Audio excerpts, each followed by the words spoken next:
ایک جنگ ہوئی ہے یرموک، جس میں روم کی طاقت ٹوٹ گئی۔ اس میں 3 لاکھ تھے رومی، 30,000 تھے صحابہ تابعین۔ رومیوں کے لشکر میں 60,000 عرب تھے۔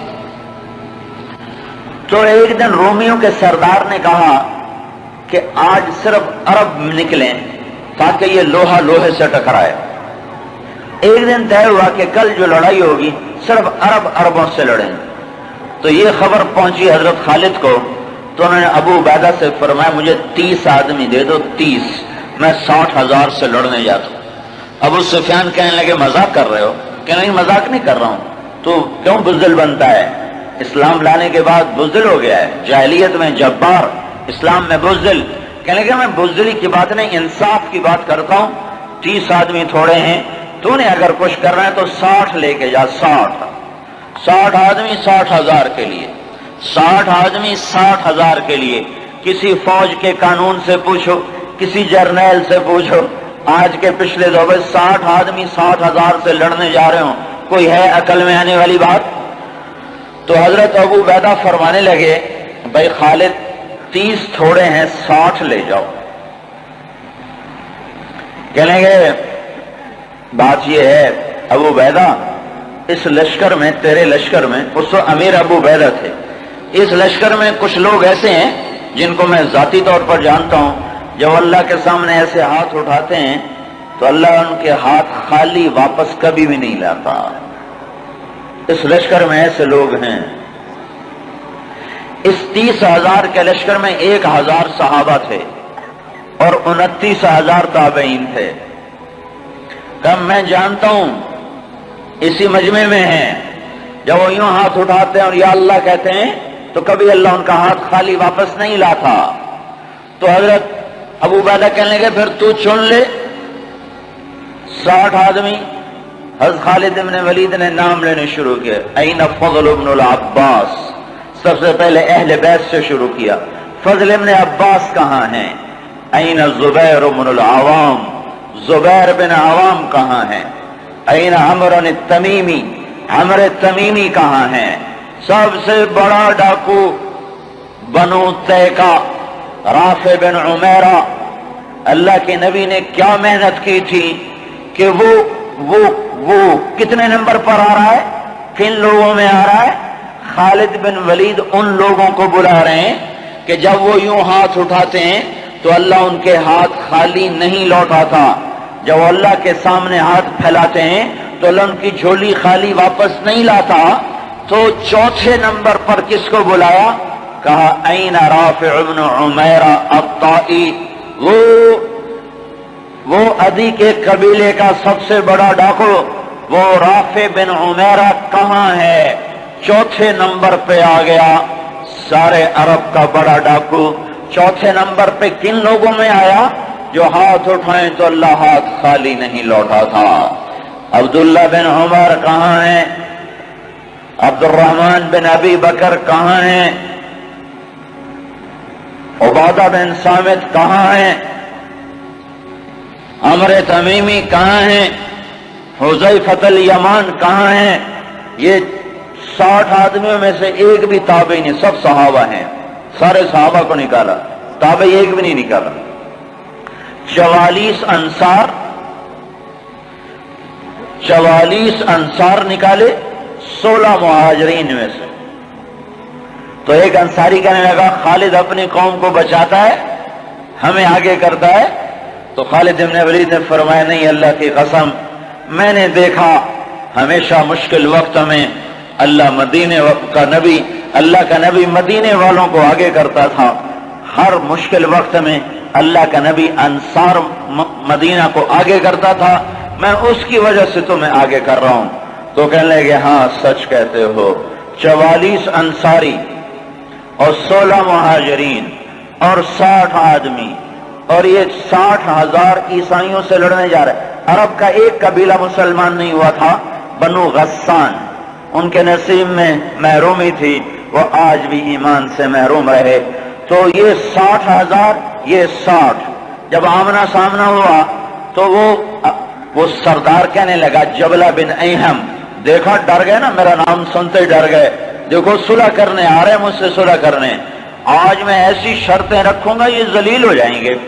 اس کے باپ کو بھی نہیں پتا کہ لڑنے آ رہے ہیں، جب سامنے آ کے کھڑے ہوئے تو اب صفوں میں سے آگے آ گیا، کہنے لگا آج ایسی شرطیں رکھوں گا تو میں چھوٹی کا دودھ یاد آئے۔ خالد نے کہا کون سی شرطیں؟ کہ تم کیا کرنے آئے ہو؟ کہ لڑنے۔ کہ تم صلح کرنے نہیں آئے؟ کہ نہیں لڑنے آئے ہیں۔ وہ بھی آگے عرب تھا، کہ جاؤ جاؤ تیاری کر کے آؤ، عرب کی ماؤں کا میں تانا نہیں سننا چاہتا کہ جبلہ نے 60 آدمیوں پہ 60,000 سے حملہ کر دیا۔ وہ بھی بیچارہ بدبخت عربی تھا، کفر میں مر گیا۔ حضرت خالد بن ولید نے فرمایا تو آ کے ہم سے تو نمٹ لے، پھر تو بعد میں دیکھ لینا کہ میدان کس کے ہاتھ میں اور جھنڈا کس کے ہاتھ میں، تو آ تو صحیح۔ وہ تیار نہیں ہو رہا کہ میری بھی غیرت گوارا نہیں کرتی، انہیں حملے کا حکم دیا۔ جب خالد بن نہیں ٹلے انہوں نے حملے کا حکم دیا۔ 60,000 حملہ کرنے جا رہے ہیں، 60 آدمی، 60۔ زرار ابن ازور نے زندگی میں ایک دفعہ زرہ پہنی، وہ یہی لڑائی تھی نا، اس سے پہلے پہلی نماز میں پہنی۔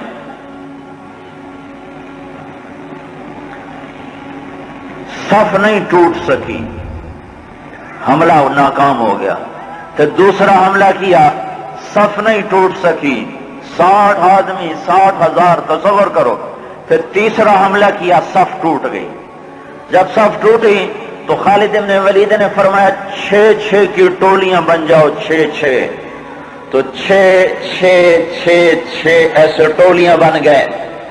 معاذ بن جبل رضی اللہ تعالی عنہ زور زور سے اس وقت یہ قرآن پڑھ رہے تھے، ان اللہ اشترى من المؤمنین انفسهم واموالهم بان لهم الجنہ یقاتلون فی سبیل اللہ فیقتلون ویقتلون وعدا علیہ حقا فی التوراة والانجیل والقرآن ومن اوفى بعهده من اللہ فاستبشروا ببيعكم الذی بايعتم به وذلك هو الفوز العظیم۔ یہ آیات پڑھی جا رہی ہیں اور ایمان میں بہار آ رہی ہے۔ خالد بن ولید 6 آدمیوں کے ساتھ، خالد بن ولید، فضل بن عباس، زبیر بن عوام، عبد الرحمن بن ابی بکر اور زرار بن ازور اور رافع بن عمیرہ الطائی، یہ 6 آدمی ایک ٹکڑی میں تھے۔ 6 آدمی، ان میں رافع، وہ رافع ڈاکو بتا رہا ہوں، ڈاکو، وہ ڈاکو کہاں جا چکا ہے، وہ کتنا بلند ہو چکا ہے، وہ کیا کام کیا تھا میرے نبی نے، کیا کام کیا تھا میرے نبی نے، جس نے ڈاکوؤں کو ایسا اونچا پہنچا دیا کہ عرش ان کی دعاؤں پہ ہلنے لگ گیا۔ تو عبادہ بن صامت فرماتے ہیں للہ در خالد ابن الولید، میں قربان جاؤں، خالد جیسا مائیں کوئی روز تو نہیں جنتی۔ 20 حملے کیے خالد بن ولید پر 60,000 کے جتھے نے کہ اس کو مٹاؤ تو پھر سارا کام آسان ہے۔ 20 حملے ہوئے، اور زبیر ابن عوام اور فضل ابن عباس یہ دونوں آگے بڑھ جاتے تھے اور کہتے تھے، فضل ابن عباس کہتے انا فضل ابن العباس وہذا زبیر ابن العوام تباعدوا یا معشر الکلاب انا صحاب رسول اللہ صلی اللہ علیہ وسلم۔ ارے نادانو، میں ہوں عباس کا بیٹا فضل، اور یہ اللہ ہمارا ساتھی ہے، وہ اب بھی ساتھ دینے کو تیار ہے۔ یہ ہے عوام کا بیٹا زبیر، اور یہ کہہ کر دونوں حملہ کرتے اور ایسے شیر کی طرح تھے کہ آگے بکریوں کی طرح وہ بنو غسان پیچھے ہٹتے۔ 20 حملے کیے، 20 کے 20 انہوں نے توڑ کے رکھ دیے، اور یہ 6 کی ٹکڑی کو توڑ کوئی نہ سکا۔ عصر تک اور آئے ہائے ابو عبیدہ کہنے لگے خالد نے ہلاک کر دیا میرے ساتھیوں کو۔ صحابہ، سارے صحابہ تھے نا، تابعی کوئی نہیں تھا، کہ خالد نے صحابہ کو شہید کروا دیا، میں عمر کو کیا جواب دوں گا؟ کہنے گا اٹھو تیاری کرو، چلو حملہ کرو۔ ابو سفیان کہنے کہ بیٹھ جاؤ، ابو عبیدہ بیٹھ جاؤ، اب تقدیر کا انتظار کرو، یا بھیجتے نہیں یا بھیجا ہے تو انتظار کرو، اگر وہ قتل ہو گئے تو اس میں غم کی کیا بات ہے، جنت میں جائیں گے، لیکن اب جانا بزدلی ہے، بیٹھو۔ ابھی یہ دونوں سرداروں کی آپس میں بات ہو رہی ہے، ابو عبیدہ زور دے رہے ہیں کہ نکلو، ابو سفیان کہہ رہے ہیں بیٹھو اب نہیں نکلو۔ ابھی دونوں ایک دوسرے کو قائل نہیں کر سکے کہ ایک دم وہاں سے بھاگنے کی آواز آئی۔ کیا دیکھا کہ وہ 60,000 کا لشکر بھاگ رہا ہے اور ان کے طبل بھی رہ گئے، ڈھول بھی رہ گئے اور ان کو اپنی جان کی پڑ گئی۔ اور ابو سفیان نے کہا اب چلو۔ اب جا کر پہنچے تو کیا دیکھا، خالد بن ولید 20 آدمیوں کے ساتھ کھڑے ہوئے ہیں اور 40 آدمی غائب ہیں، اور خالد بن ولید سے اپنے منہ پہ ہاتھ مار رہے ہیں، ہائے 40 اصحاب رسول شہید ہو گئے، ہائے یہ میں نے کیا کر دیا۔ تو اس وقت رافع رضی اللہ تعالیٰ عنہ کہنے لگے اب بھائی دیکھو تو صحیح، شاید پیچھے نہ چلے گئے ہوں، لاشیں دیکھو، لاشیں دیکھو۔ لاشوں کو دیکھنا شروع کیا تو 5,000 لاشیں تھیں عرب عیسائیوں کی، اور صحابہ کو دیکھنا شروع کیا تو ٹوٹل 10 آدمی شہید ہوئے تھے صبح سے عصر تک، ٹوٹل 10۔ تو خالد بن ولید کی جان میں جان آئی، کہنے کہ تو پھر باقی 30 کدھر ہیں، باقی 30 کہاں گئے؟ تو کہا ضرور وہ ان کے پیچھے چلے گئے ہوں۔ خالد بن ولید نے نعرہ لگایا تھا بھاگنے والوں کے پیچھے مت دوڑو، لیکن جوش میں پیچھے کچھ بھاگ گئے ہوں گے، کہ ضرور وہ پیچھے چلے گئے ہوں گے، تو کون ان کا پتہ کرے گا؟ تو خالد بن ولید نے فرمایا میں ہی جاؤں گا۔ تو ابو عبیدہ کہنے لگے تو سارے دن کا تھکا بھی ہے، زخمی بھی ہے، تو آرام کر، تیری جگہ کوئی اور چلا جائے گا۔ کہنے لگے آرام تو انشاءاللہ جنت میں کریں گے جا کے، اما الراحۃ فغدا انشاء اللہ فی الجنہ، آرام تو جنت میں ہوگا انشاءاللہ، یہاں آرام نہیں ہے کام ہے۔ اور ایڑ لگا دی، تھوڑی دور گزرے تھے، گئے تھے تو آگے گھوڑوں کو ٹاپ، تو انہوں نے تکبیر پڑھی، آگے سے تکبیر کی آواز آئی تو وہ فضل ابن عباس کی آواز تھی۔ تو جب قریب آئے تو اللہ کے مطلب کہاں چلے گئے تھے؟ کہا ہم نہ رہ سکے، ہمیں کہا ان کو اور مارو، ہم ان کے پیچھے بھاگے تھے۔ وہ 30 آدمی پیچھے بھاگے، ان میں 5 قید ہو گئے اور 25 واپس آ گئے۔ ان میں زرار ابن ازور بھی تھے جو قید ہونے والوں میں تھے، 4 اور غیر معروف تھے، معروف مشہور ہستیوں میں زرار ابن ازور رضی اللہ تعالیٰ عنہ، 4 آدمی اور۔ پھر خالد بن ولید ان کو چھڑا کر ملا، وہ پھر الگ کہانی ہے، وہ تو پھر میں ساری تاریخ سنانا شروع کر دوں گا۔ تو پھر ان کو کیسے چھڑایا، کیسے لے کر آئے، اللہ کی کیسی غیبی قدرت اور تعینیں ان کے شامل حال ہوئیں۔